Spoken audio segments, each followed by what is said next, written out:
So, transformation, a dramatic shift in form or appearance. And so that I can connect you better to transformation here this morning, just imagine that we had photographs of you from the beginning of grade 8 after every month, right until the present moment. And we were able to splash those images up on the screen about every second. Now, as we sat back and observed that for a minute, would you agree that we'd be looking at physical transformation? Yes? Good. But what about a transformation in form? For me, that involves a change in substance, a shift from the inside. And my youth clients and I would both agree that when we begin to get a shift from the inside, that the byproduct of that is self-confidence. But my question for you is, how do we measure self-confidence? Can we get that from your GPA? Is it in your voice and the way that you communicate with others? And is it from the size of your social network? I actually think that self-confidence has everything to do with our ability to communicate with ourselves and also to be able to execute under pressure, because when we develop the habit of talking to ourselves the right way, we don't feel any pressure. And lastly, it has to do with our ability to get back up before we get knocked down. Now, what I would like to tell you is that schools give us so much, don't they? They provide us with experiences, knowledge, wisdom, connection with peers and community, discipline. It's amazing. They form a fantastic foundation in our lives. But I got news for you. There's some things that you're just going to have to learn the hard way. And so that you can decide what it is that you need to learn the hard way, I'd like to spend a little bit of time now just talking about some of the things that you need to learn the hard way. And I've called it the 5 things that you've got to know about yourself before you get to the age of 20. And I'm going to describe to you some stories and some mindsets now. Meet Felix Baumgartner. He's a record-setting daredevil here, excited after landing another jump. But why is he so excited?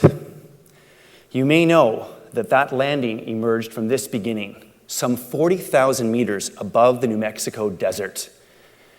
And Felix, when he did 2 years ago, was he broke a record with a 4.5-minute free fall.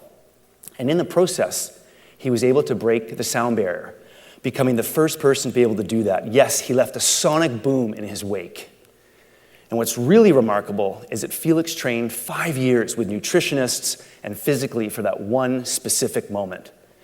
Now, I'm sure you'd agree with me that as Felix decided to disengage his oxygen connection to that vessel, and he stood up over 40 kilometers above the earth, that in order to agree with himself to enter that free fall, that he was out of his comfort zone. Yes?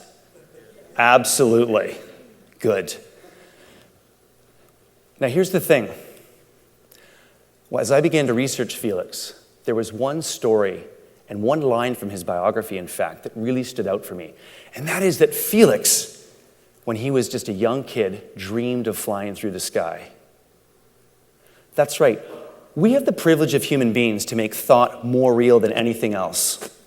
And when we do that, and we back it with emotion, and we have a burning desire to achieve it, we can't not help but walk into that picture. You see, Felix's 40,000-meter jump started when he was 5 or 6 years old. It's vital that you understand that.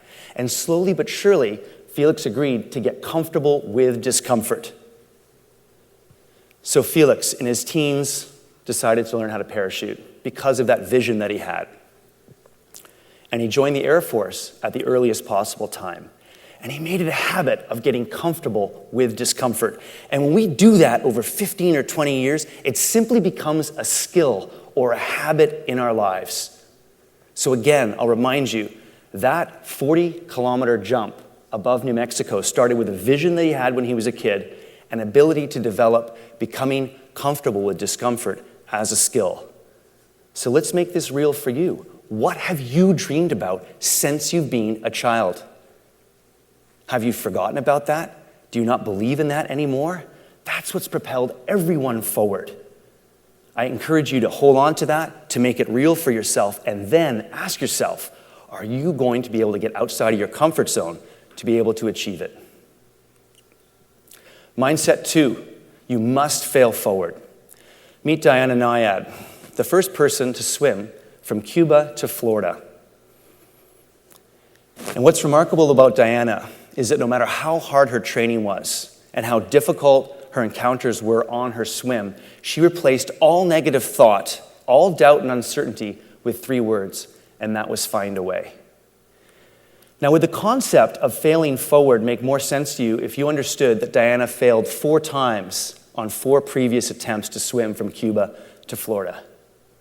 And would it help you to know about persistence if you understood that Diana was 64 years old when she made the orange line swim?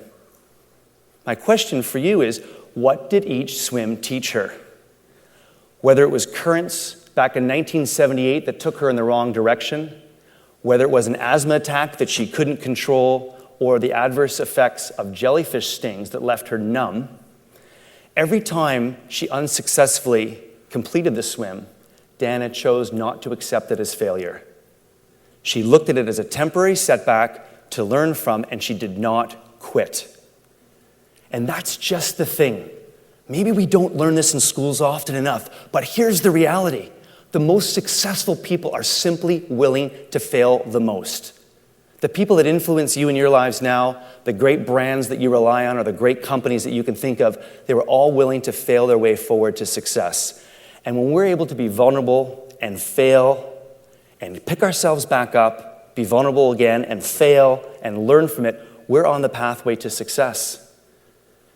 And so the first question I have for you is, when you have difficulties, a relationship ends, you get cut from a team, you come in 53rd place in a race, what's the conversation you're having with yourself? Are you letting yourself quit? Or are you going to understand that's part of the pathway to ultimately succeeding? And while it's a long way out for you, I know you're going to be entering another phase of your life very soon, in 20 or 30 years, will your dream chart resemble Diana's? Are you going to believe and want something so badly that you're willing to fail 5 and 6 and maybe 7 times before you get there? Mindset 3, be all in. Now, Steve Nash looks pretty comfortable with that MVP trophy, doesn't he? And a lot of people looking at Steve's career would just think that he's super talented and a surefire bet to make the NBA. I can tell you I have a very different perspective of Steve's career. I happened to watch him, not far from here, play basketball in grade 12. And while Steve was really, really good, there was nothing about his play then that suggested that he was going to be an MVP in the NBA twice and an all-star in the NBA 5 times. But here's the difference with Steve. He simply declared at 14 or 15 years old that he was going to play in the NBA. That was a picture that he had clear in his head. He made thought more real than anything else, and he backed it with emotion and a burning desire. So people laughed at him, didn't they? And when the Canadian coaches came to recruit him, he listened, and he said, "That's great, I love your program, thanks for spending the time, but I've already declared that I'm going to play in the NBA, and therefore, I need to go to the US to play basketball." How else do you explain leveraging one US scholarship in basketball into an NBA Hall of Fame career?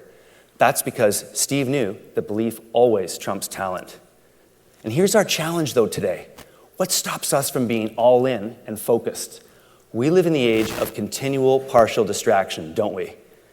How many of you have gone to your phone to check an appointment and a text message gets in the way, and next thing you know, you're into emails and you forgot why you went to your device in the first place? Put your hand up. Does that happen to anybody? Absolutely. We're living like that all the time, aren't we? We have such difficulty being present, here and now, in the experience. And the symptoms of that is that we begin to multitask to catch up, don't we? That's learned behavior. We do 2 or 3 things at once, thinking that we're getting ahead. We cannot multitask. Focus on one task that's in front of you, finish it, and get on to the next thing. It's vital that you do that. Or we also procrastinate. Any procrastinators out there? Absolutely. We wait for the ideal circumstances, don't we? As if magically we're going to just be propelled into the perfect scenario to begin that thing that we really don't want to do. But the reality of it is we ignore the power of now, the ability to create momentum for ourselves. It's vital that you do that. Either way, when we're not focused, it leads to subpar results. Now, your belief levels will determine how you read that word. I'll say that again. What you believe about yourself will determine how you interpret that word. Because the reality of it is statistically speaking, Steve Nash had a 0.03% chance of playing in the NBA. And the fact that he came from Victoria, I'd give that even a lower percentage, wouldn't you? But here's the thing. In Steve's mind, it was 100% that he was going to make the NBA. He had no doubt, and he was willing to pay the price to make it happen. So here's the question for you. What is it that you allow to interfere with your pure focus? When you're involved in the most important things that you have to do that day, or the most important interactions that you're going to have with your teachers and your friends, what are you allowing to get in the way? And are you truly all in to making your dream happen? I know you guys have some big decisions to make in the upcoming months, and you're going to enter another chapter in your life, but have you found a way to hold on to that dream and become all in with it? Mindset 4, growth not fixed. Meet Bethany Hamilton, championship surfer based in Hawaii. Maybe you've heard of her. And while Bethany's won a lot of championships in surfing, what's most notable for Bethany is the inspirational awards that have come her way. You see, when Bethany was 13 years old, a shark took her arm. Shocking, life-changing stuff, yes? Except Bethany didn't let it change her life at all. Within a month of her accident, she was back surfing on a longboard, and within 3 months, she was back in competitions. That's because Bethany had a growth mindset, and her conversations were simply, if I can surf with 2 arms, why can't I surf with 1? Remarkable stuff, and let me tell you a bit more about it. Carol DeWick at Stanford University has made it her life to study the reactions of elementary school children to praise, to see which way they go with their performance results in the future based on how they're praised. And what she found out is that when we praise as teachers and parents our kids around things they can't control, like they're so pretty and so forth, therefore they're popular, or therefore you're so intelligent that you're smart, or basically that you're so popular and that's why you're a captain. When we work with those things that we can't control, the reality of it is we don't risk failure, and we don't fail forward in our lives, and we tend to plateau. So a fixed mindset is what a lot of people develop when they're praised for things that they can't control. Bethany, on the other hand, in her head, she was praised early in life and throughout her life for things that she could control. So the conversations in her head were, she got good marks because she worked extremely hard. She was popular because she showed compassion. And maybe she was a captain because she showed great leadership skills. You see, compassion, leadership, and hard work are things that we can control. Therefore, we're willing to risk failing forward, all right? And we leverage that throughout our lives. It can be remarkable. But my question for you is, what have you heard for most of your life? It's vital that you understand that. Now, does what Bethany overcame help put your challenges into perspective? I would think so. We all have knocks in life, don't we? But overcoming the loss of an arm to continue your surfing career is remarkable stuff. And really importantly, how would a growth mindset affect you over your life? Those companies and individuals that continually find a way to get better and always have an edge, they have a growth mindset and are able to leverage that for a long, long time. All right, mindset 5. Who recognizes that guy? All right, homeboy, Terry Fox, absolutely. I have another slightly personal connection to Terry Fox in that my mother woke me up in 1980, a long time ago, very early, and I got to go down to the shores of Lake Ontario, where I was raised, and I watched Terry come along in his Marathon of Hope. It was really, really powerful stuff. I remember it like it was yesterday, in fact. But how do you explain the Terry Fox phenomenon? How is it that one person with one leg decides to run across Canada in search of a cure for cancer? That's because Terry was so moved by the experiences that he had during his treatments with other cancer survivors. He was so moved by their emotion and their stories, he couldn't sit still. He had to do something about it. So from Terry's setback, he found newfound purpose. We talked about being able to bounce back, did we not? Yes, that is confidence, and that's what Terry Fox had. And the reality of it is his dream propelled him to move across the country like that. And in the end, Terry Fox's dream outlived him, didn't it? To the tune of $650 million that the Terry Fox Foundation has raised in hopes of finding a cancer-free future that Terry envisioned. You see, in all the research I've done and the paths that I've walked and the people I've come across, really, I'll be honest with you, there's two types of people. There's people that simply allow their past experiences, failures, difficulties to cloud their present commitments. They don't fail forward, they don't move forward because the past is holding them back. Like Terry Fox, we must be future-driven. We must have a clear picture of where we're going and move towards that so that we can fully commit everything that we have in the present moment. The reality of it is those 5 people weren't special or super talented. Trust me, they were not.